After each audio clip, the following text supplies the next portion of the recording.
But at the end of the day, when you give this away, you give away your power to change you. Instead, you get to a place saying, well, can't do anything about it.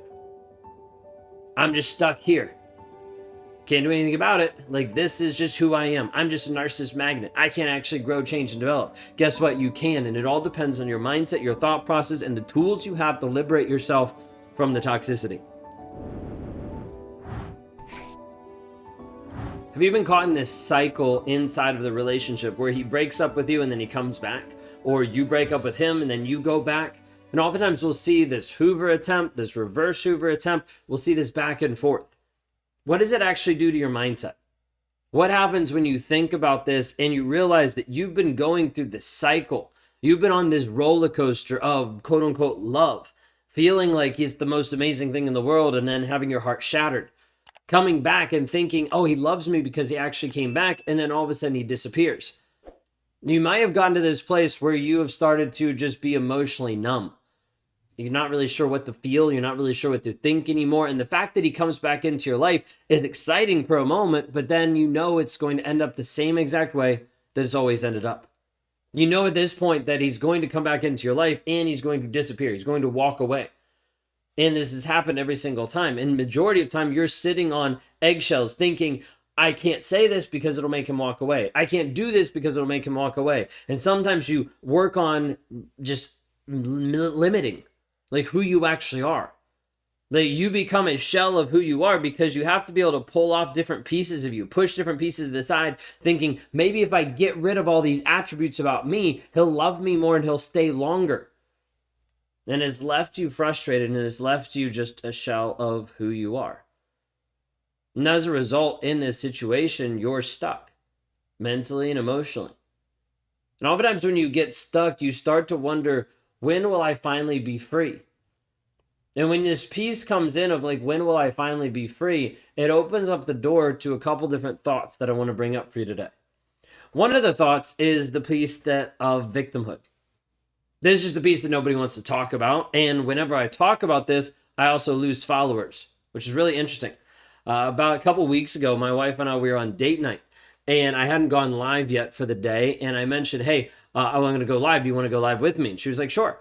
And so she was finishing up a drink that she had or whatever. And so I started going live and then brought her into it. We started having this whole conversation. And one of the comments popped up of like, hey, what was the mindset shift for you? Talking to my wife, et cetera, et cetera. And she stepped into the place of saying, hey, it was about not being a victim anymore. Like I could actually change my thought process. I could actually change who I was. I could actually change the direction I was going and no longer just being a victim based on the circumstances. And so she went on this whole little rant about victimhood, which is prevalent in our society. It's huge. Everybody wants to be a victim instead of actually owning responsibility of what you can change, what you can do different today versus, well, I'm stuck, so I can't do anything. But she went on this whole piece of victimhood. And it was interesting because that day on Instagram, I think it was, we lost about like 200 followers. Like that day, poof, gone. And I thought about it. And when I mentioned it to her, because I thought it was interesting, she was like, oh, I'm so sorry. I didn't mean to. And I was like, no. I was like, if that's the people that are following me, people that just want to stay victims, I don't want them to follow me. Because I'm not about just pandering to victims. I'm about helping people rise up and grow and develop and survive. Not just survive, but thrive.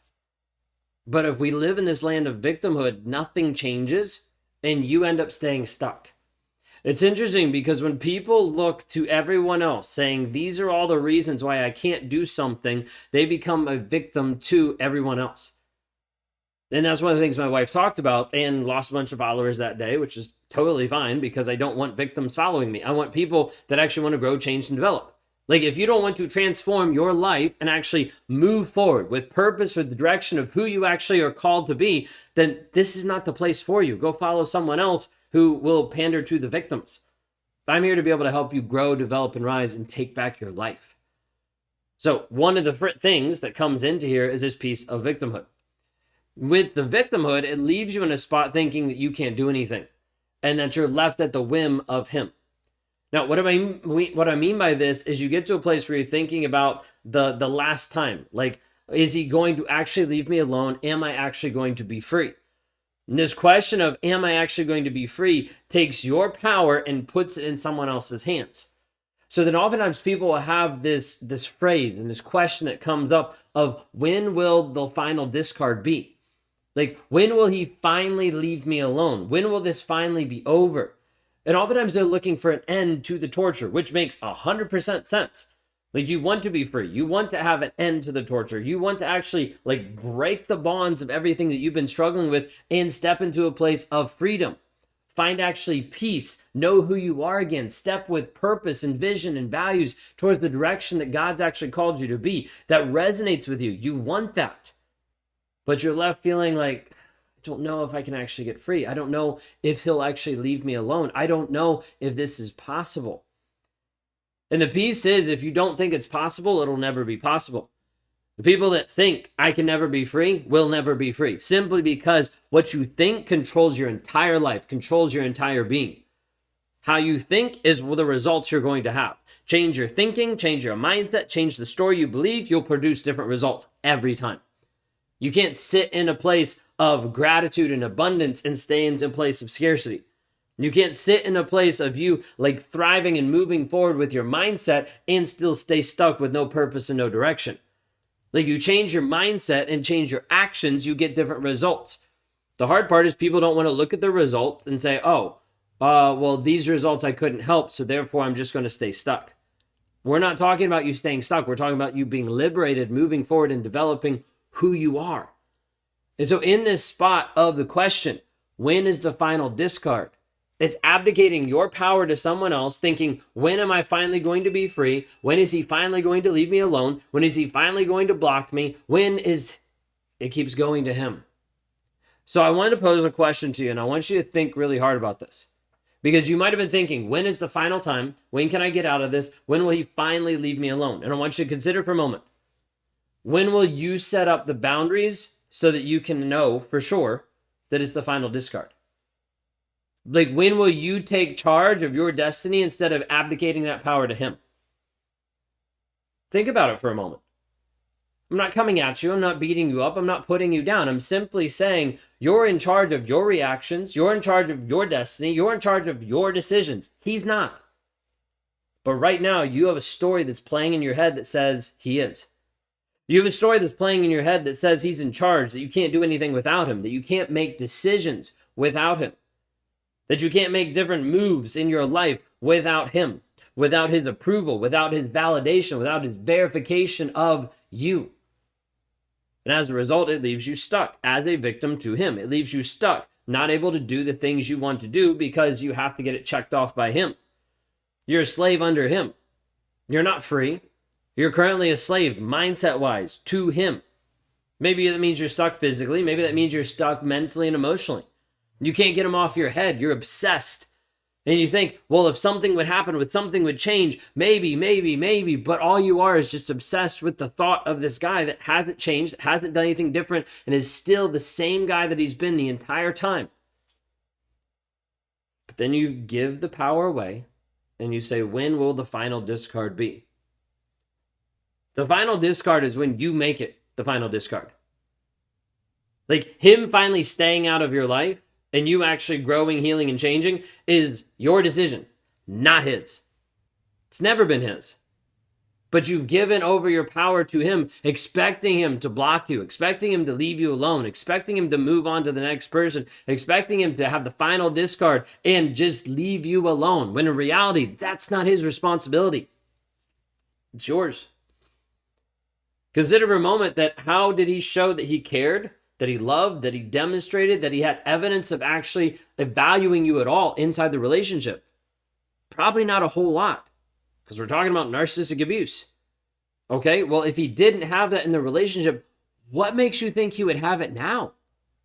Why in the world would he respect you if he never respected you to start off with? When you were in the relationship and he treated you awful, when you were in the relationship and he didn't appreciate you, he didn't care about you, why would you expect him to care about you now? You see, we get all this mindset stuff skewed up, looking for the validation, looking for the affirmation, looking for his love and connection, looking for him to say it's okay, whatever. But at the end of the day, when you give this away, you give away your power to change you. Instead, you get to a place saying, well, can't do anything about it. I'm just stuck here. Can't do anything about it. Like, this is just who I am. I'm just a narcissist magnet. I can't actually grow, change, and develop. Guess what? You can. And it all depends on your mindset, your thought process, and the tools you have to liberate yourself from the toxicity. You see, most people are trapped inside the trauma bond. There's this obsession piece, almost like an addiction that keeps drawing you back to him. You get away and you feel bad, so you go back. You get away and you don't feel at all, so you go back. You get frustrated, you get confused, you feel lost, you feel like you can't make decisions, and you think that life is better with him, so you go back, and then you realize when you get in the middle of all the shit, it's not actually better. But it was a lie that you believed in the moment to make yourself feel, or to make yourself feel better. But in reality, you give away you. The final discard when it comes to narcissistic relationship is all based on you. It's based on you actually stepping up and saying, I'm going to make this the final discard because he's no longer going to have access to me. I'm going to heal. I'm going to move on so much that I won't even look at him in the same. Last thing as we finish up here. We had someone that was in our program just a couple months ago. And there was a thing where he kept coming back into our life over and over and over again, right? Like the cycle. And one time he came back, and this is one of the last times he came back, and he came back to the door and knocking on the door, and she didn't answer. And the thing that she told me later on, she said, hey, I didn't answer the door, and it was different this time. And I was like, what do you mean? She said, it was different this time because before I would think, don't answer the door because I'm not allowed to, because I shouldn't, because it's the wrong thing to do, because I know logically, but she still didn't feel that way. She said, this time when he came to the door and he was knocking on the door, I didn't want to open the door. Like there was a difference inside of me not even having the desire. This is the power of changing the thought process, changing the mindset. Because if we don't change the mindset about what you're thinking about him, how you're viewing him, how you're giving away your power to him controlling you. And when you're thinking of, is this the final discard? The final discard all depends on you. So are you willing to actually invest the time and energy into you so that you can heal and stand up in your power and actually be free? If I can help you with this today, go to rawmotivations.com/breakthrough because I'd love to be able to help you move forward in a healing process today.